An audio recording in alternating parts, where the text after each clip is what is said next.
Alright, so today I want to talk about the temporary fence safety, temp fence safety. With y'all, especially you, Keith, Yes, sir. you're dealing with temporary fence a lot more than everybody else.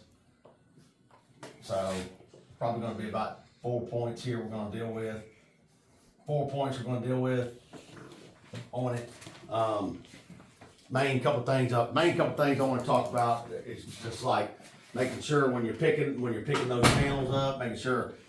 I think the biggest thing that I saw that you can really get in a bind with, especially when you're getting them up high and they're 12 foot tall, is not knowing what's over you. And then power lines safety is a big deal. It done happened to us twice, to where there's a power line up there, and you pick that panel up, flip it up, and it's literally right there, and you're not paying attention, and bam. Yeah, so overhead safety is really big on these temporary fences. Overhead safety. That's going to be big, really big. The next thing is to me, of course, we're just talking about those cables. Is make sure when we put a base down, we're putting a solid base on the ground, because a lot of the times we're doing these temporary fences for events, and sometimes people will be walking around out there. There'll be a kid bouncing around, moving. Well, if that panel's kind of wobbly, or that you got a peg that's broke, and kid leans up against a fence, or the wind blows that fence. I mean, it depends on how long that line is. That line could blow over on somebody. So they got to kind of pay real attention to those stands that you put down. If you get a stand that's down there that don't look like it's holding up, throw it to the side. Let's move on. Because like I said, just most time these things are construction sites, but like this week or yesterday, y'all got that fence up down there, had to do that. I mean, that's going to be an event, so we got to make sure we're putting up the right stuff. So make sure the check stands. And we're just gonna add clamps into that as well, to make sure your clamps are tight.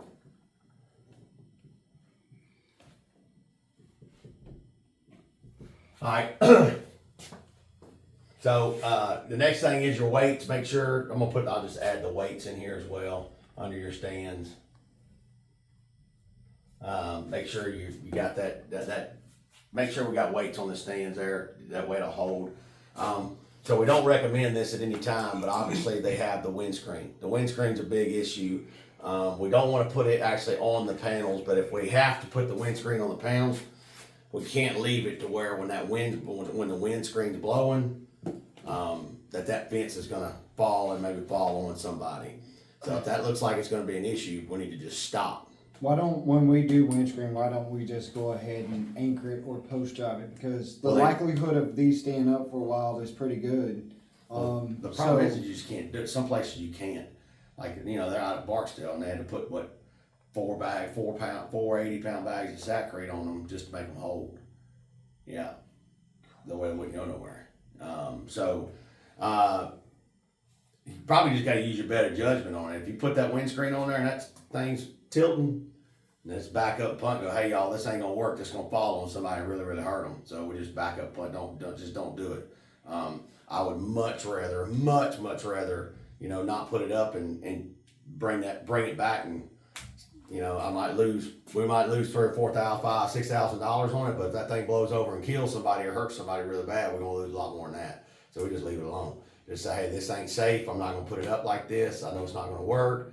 You just got to use your better judgment, because if I was out there looking at it, I would know. But I mean, like, we're not out there now, so I mean, we don't put them up there like you do. So you're gonna have to just make the better judgment call on that. Make sure you're looking at it, going, hey, this is what. When I put it up and I leave here, is it safe or is it not safe? If it's not safe, let's do something different. Let's get a hold of site contact, make sure it's safe to put up. Right. Because we don't want to get in a bind over that.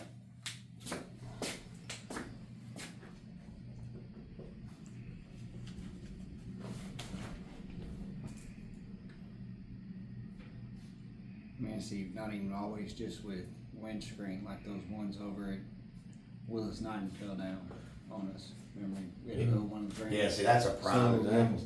When you're going from that elevation change, that's the best part of it, probably going to fall. Right. Yeah, we talked about that whenever we went back to Willis Knighton. Because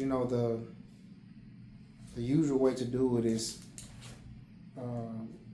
opposite weights as you go, one on one side, on the other side. But when you're on a hill, you have to kind of all put them on the top of the hill, because if you interchange them as you go down, You want It some- makes them. yeah. So that was one thing Jay kind of pointed out too. I was like, yeah, it makes sense, because I was used to putting them on opposite sides, but then depending on the terrain, you have to arrange the weight to certain type of weights. Right, right.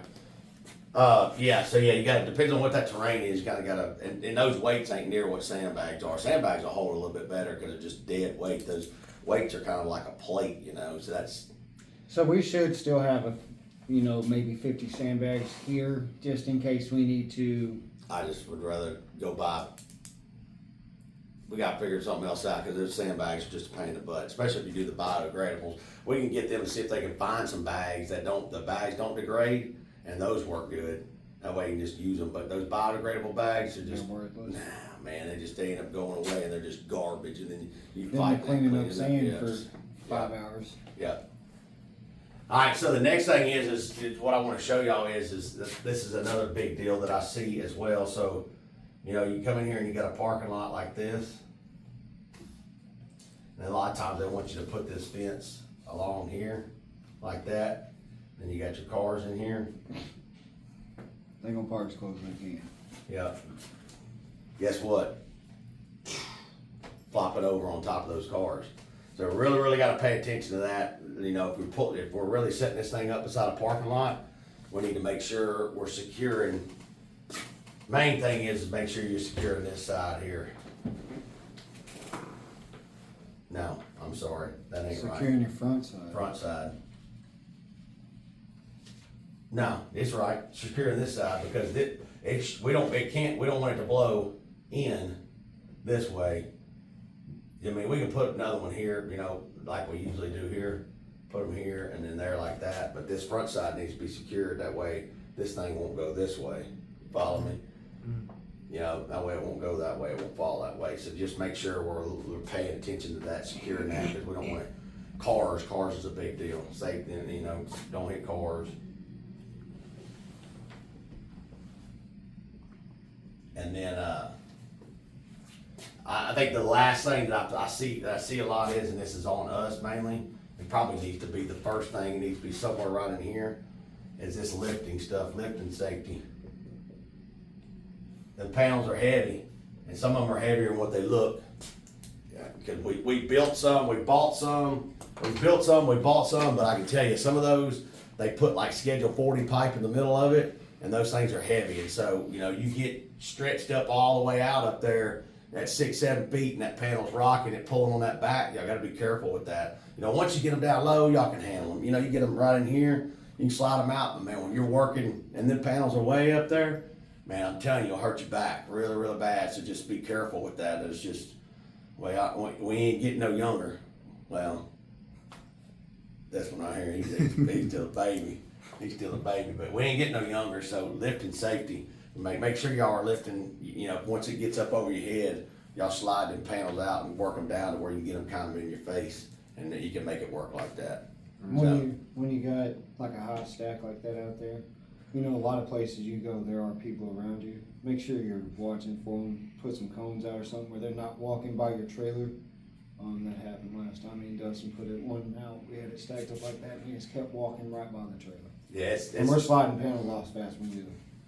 I got us a deal going. We're gonna get away from. So I got to meet him Tuesday, but we're working on getting that flat deck, that 24-foot flat deck.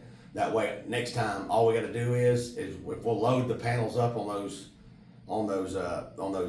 palletized deal. You'll put, I don't know how many y'all did. Y'all did 6 or 7 and then stands. 6, 7, then stands. 6, 7, then stands. Like 8. 8. But if you'll do that, like this flat deck trailer, we're going to be able to take that forklift, go in there, just pick up the whole bundle, set it on the trailer. Pick up the whole bundle, boom, set it on the trailer. It's a flat deck trailer.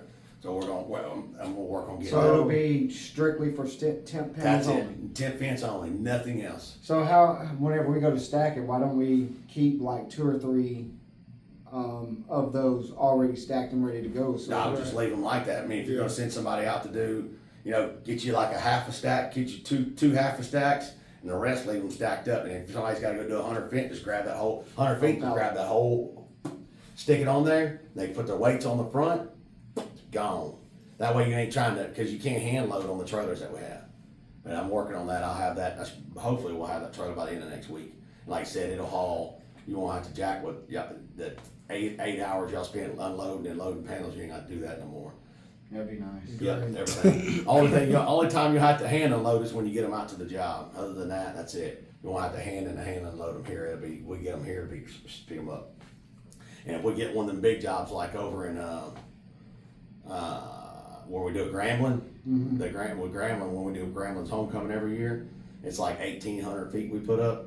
We put it up on Wednesday and then go back and get it on Monday. Yeah, we're just gonna rent a forklift. We'll take that there's 2 flat deck trailers over there, and then we'll just get the forklift. We'll drive down there. Our skid steer won't work. It probably would, just tears up too much. You get on them roads, it just tears up too much. Tears up. And then the forks ain't near as long. You get them 6-foot forks on them big forklifts, it'll pick them up. So like basically we need somebody like James or 8K to go with them so they could pick it up, put it on a trailer, but then we need to do some safety training on that, because then we're renting somebody else's equipment, and if we don't know what we're doing. Well, we should get the same forklift we have out here every time. Like that green forklift we have, that's the same one. Yeah, but we need to do some training here with ours to load and unload, because it's heavy. yeah, Those are heavy. They're definitely heavy. When you put them on that forklift, it wants to. It's not going to pick it up, but it wants to. You can feel it. You get a whole panel on there, so yeah. So we need to do some training on that. On the forklift, Yeah, for picking sure. those up and. Yeah, safety on picking that up, so we can do that. We can probably incorporate that sometime in maybe. So that would be Keith, maybe a mod, and Well, generally on those you sent. I think last year we sent. When we did it last year, we sent like 6 guys, 6 or 8 guys over there to do it. yeah. Yeah, because it's a lot. 800 feet is a lot. But I mean, if you got 2 guys that can train on it, then they would be responsible for the forklift that we rent. Yeah, forklift And go over there. then we know for sure that we're not going to tear up a $100,000 piece of equipment. Yeah. I'd rather leave it down to a smaller group of guys and everybody training, and then something gets broken, we don't know who did it. Right. Yeah. Somebody runs into a door or something. Or even flips it. I mean, not knowing is not knowing. Yeah. Not yet. We definitely we can train them up on the forklift. Yep. Get somebody trained up on that forklift. So yeah, just some of the stuff kind of there. Just I mean, it's not a lot, but it kind of gives you an idea just to make sure you kind of pay attention. If you wanted to add a couple other things, strapping down, that's big because that stuff moves. That stuff moves when you go down the road. Check straps. Then make sure you got good straps. Yep. So just some of that stuff to kind of help you out a little bit. Just pay attention to, because like I said, I've done pulled that stuff around before. I know how it goes. It stuff moves, and you get going, and you go 200 or 300 miles, and it moves, and you got to pay attention to it. So, other than that, rock and roll. Yes, sir.